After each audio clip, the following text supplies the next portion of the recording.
Welcome back to Hand Sewing with the HTA. In this episode we're going to show you how to do the pick stitch. So as I said in the video series, I'm not actually sure whether this is called a pick stitch or a prick stitch.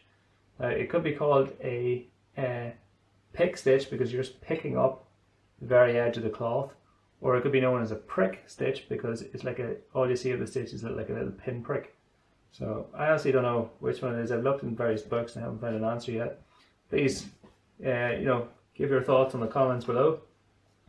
So to do this stitch, what we want to do is start off generally by hiding your knot in somewhere. So like on this, because we're only doing a sample, you could hide it in this way, but on, if you're doing the edge of a coat or something like that, or a pocket flap, so you generally find this down the front edge.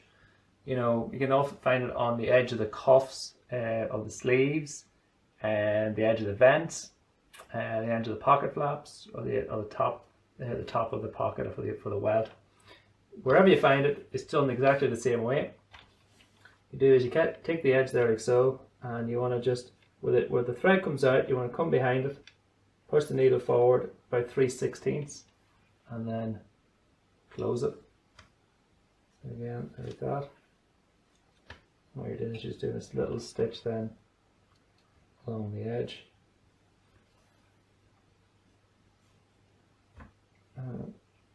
You want to try and keep the stitch as small as possible, and you're always coming behind where the thread came out, then you're pushing it forward. And again, we're going into the forefinger and then pushing it up past the thumb.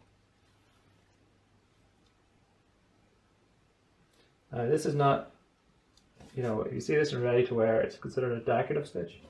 In bespoke, it's done to stop the edge from rolling back. So you're not really trying to do it in a contrasting thread and just show a uniformity stitch. Really, you shouldn't be pulling this.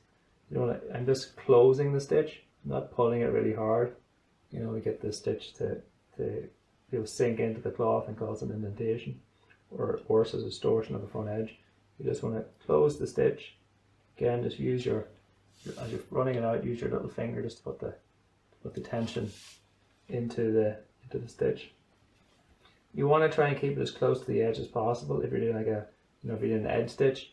There's also what's called a swelled edge, where you come back like a 1/4 inch or so, and you stitch it back here. That's known as a swelled edge.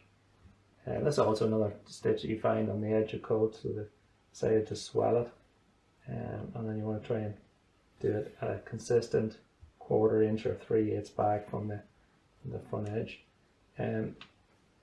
You generally find it around the edge of the pocket flaps. Again, that's to try and stop the edge from turning back, or top of the welt pocket. And that's to stop the edge from swelling when you're using the pocket and your fingers constantly going in and out of it. Very easily end up disrupting the crease that's there. But once you've got the pick stitch in there, it's never gonna roll back on you. It's like any stitch, you want to try and have it uniform as possible. Just take your time with it. Don't pull the stitches tight. And when you look at it then from underneath, you're going to see this here. So that's where we jumped out for the swell and back down again. So it's just right on the edge there, and there's a little small stitch underneath. People often ask me, are you supposed to see that stitch on the underside? Yes, you are.